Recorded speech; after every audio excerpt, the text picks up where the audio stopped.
Morning student. आज हम पढ़ेंगे क्लास 12th में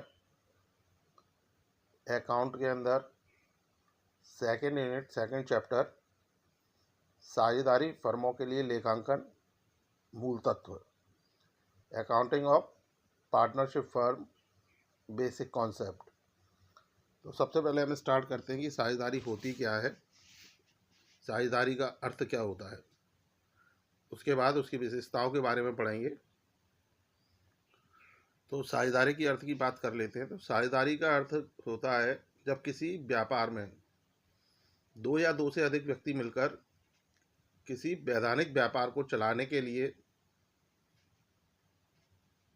आपस में तैयार होते हैं, उसमें पूंजी लगाते हैं, अपनी योग्यता लगाते हैं, अपना श्रम को लगाते हैं और उसके बाद जो लाभ या हानि होती है उसे बांटने के लिए आपस में सहमत होते हैं, तो वो साझेदारी कहलाती है।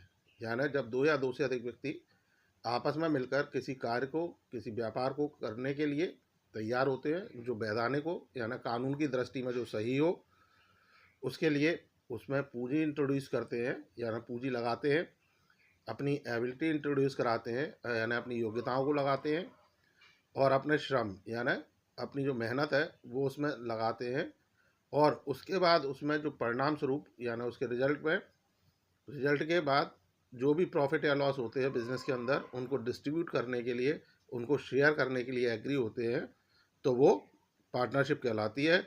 और जो व्यक्ति इस कार्य में संलग्न होते हैं यानी जो लोग ऐसा करते हैं वो पार्टनर्स या साझेदार माने जाते हैं या कहलाते हैं। अब इसी क्रम में इसकी विशेषताओं की बात कर लेते हैं। तो पहली विशेषता इसमें दो या दो से अधिक व्यक्तियों का होना। तो साझेदारी में कम से कम दो व्यक्ति होने चाहिए, यानी कम से कम दो, और अधिकतम के लिए साझेदारी अधिनियम में तो कोई अधिकतम के लिए नियम नहीं बताए गए, परंतु कंपनी अधिनियम 2000 की धारा 4641 464(1) के अनुसार साझेदारी फर्म में साझेदारों की अधिकतम संख्या 100 से अधिक नहीं हो सकती, परंतु कंपनी नियम 2014 के अनुसार किसी भी प्रकार के साझेदारी व्यवसाय में वर्तमान साझेदारों की अधिकतम संख्या 50 तक सीमित की गई है।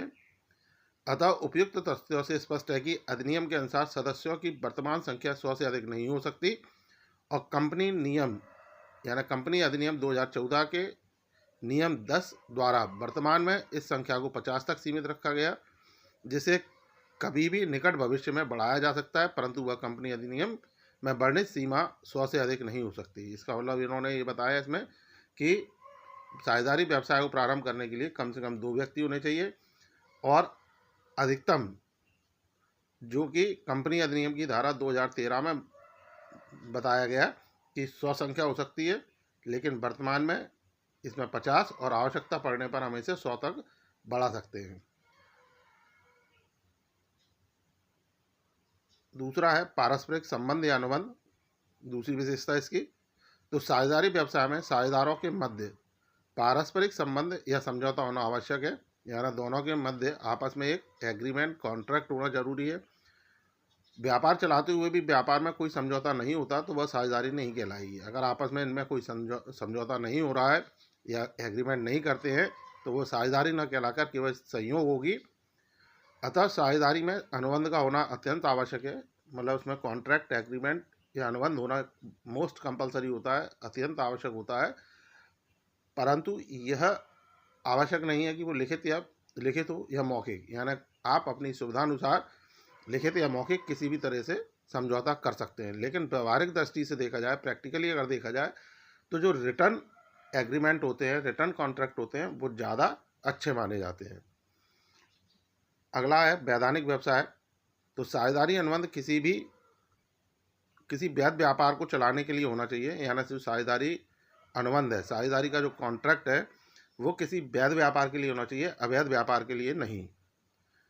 यानी साझेदारी व्यवसाय का वैधानिक होना अत्यंत आवश्यक है। साझेदारी व्यवसाय वैधानिक होगा तभी हमारी साझेदारी वैधानिक मानी जाएगी, अन्यथा ऐसी साझेदारी का कोई उद्देश्य, कोई अर्थ नहीं होगा। अगला है इसमें लाभ विभाजन। तो साझेदारी फर्म का जो जन्म होता है या साझेदारी व्यवसाय का जो जन्म होता है वो होता है लाभ कमाने के उद्देश्य से। अब लाभ कमाकर उसे सभी साझेदारों में बांटना, ये फर्म का यह साझेदारी की ये मुख्य विशेषता है। यानी फर्म द्वारा जो भी लाभ कमाया गया उसे सभी साझेदारों के मध्य पूर्व निश्चित अनुपात में, जैसा हमने अनुबंध में तय किया हो उसके अनुसार हमें सभी साझेदारों के मध्य उसको बांटना चाहिए। यदि किसी व्यापार में लाभ विभाजन नहीं होता है तो उसे हम साझेदारी संस्था नहीं कह सकते। अगर इसमें लाभ विभाजन नहीं है तो हम उसे साझेदारी फर्म या साझेदारी संस्था नहीं मानेंगे। कुछ व्यक्ति किसी व्यापार की हानि बांटने के लिए कोई कार्य करते हैं तो उसे व्यापार को भी हम साझेदारी नहीं कह सकते। यानी कुछ व्यक्ति किसी व्यापार की हानि बांटने के लिए कोई कार्य करते हैं तो भी वो साझेदारी नहीं कहलाएगी। अगला है व्यापार का संचालन। तो साझेदारी व्यवसाय सभी साझेदारों द्वारा चलाया जा सकता है। सभी साझेदारों द्वारा व्यवसाय संचालन में सक्रिय रूप से भाग लेना आवश्यक नहीं होता। यानी साझेदारी व्यवसाय के अंदर, साझेदारी फर्म के अंदर जितने भी साझेदार हैं वे सभी व्यापार को चलाने में अपनी भूमिका, अपना रोल प्ले कर सकते हैं, परंतु यह आवश्यक नहीं है कि सभी साझेदार व्यापार का संचालन करें। कोई भी एक साझेदार व्यापार का संचालन कर सकता है, दो साझेदार व्यापार के संचालन कर सकते हैं, या सभी साझेदारों की सहमति से किसी एक साझेदार, दो साझेदार द्वारा व्यापार का संचालन कराया जा सकता है। अगला है प्रत्येक साझेदार फर्म का एजेंट।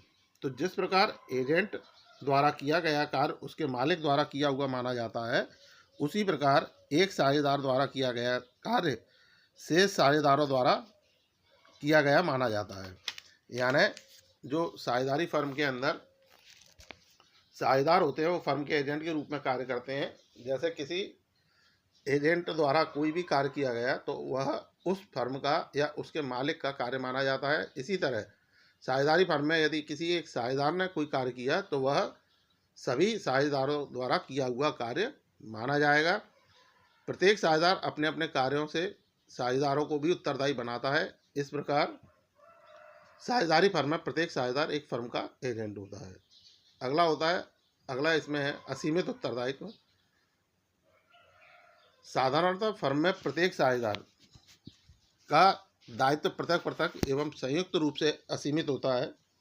यानी जो साझेदारी फर्म होती है उसमें जितने भी साझेदार हैं उनका सबका मिलाकर या उनका इंडिविजुअल अगर देखा जाए तो सबके जो दायित्व होते हैं वो अलग अलग होते हैं और असीमित होते हैं। असीमित उत्तरदायित्व का अर्थ होता है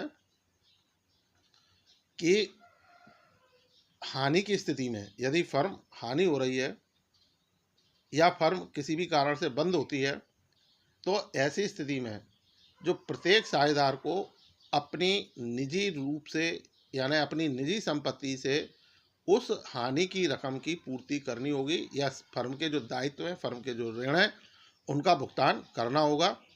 यह जवाबदारी सभी साझेदारों की संयुक्त रूप से होती है और सबकी पृथक पृथक रूप से भी। यानी ये जो जवाबदारी है कि यदि फर्म को हानि होती है तो ऐसी दशा में उस हानि की पूर्ति करने के लिए सभी साझेदार मिलके या सभी साझेदार अलग अलग रूप से अपने निजी संपत्ति से उस हानि की पूर्ति करेंगे।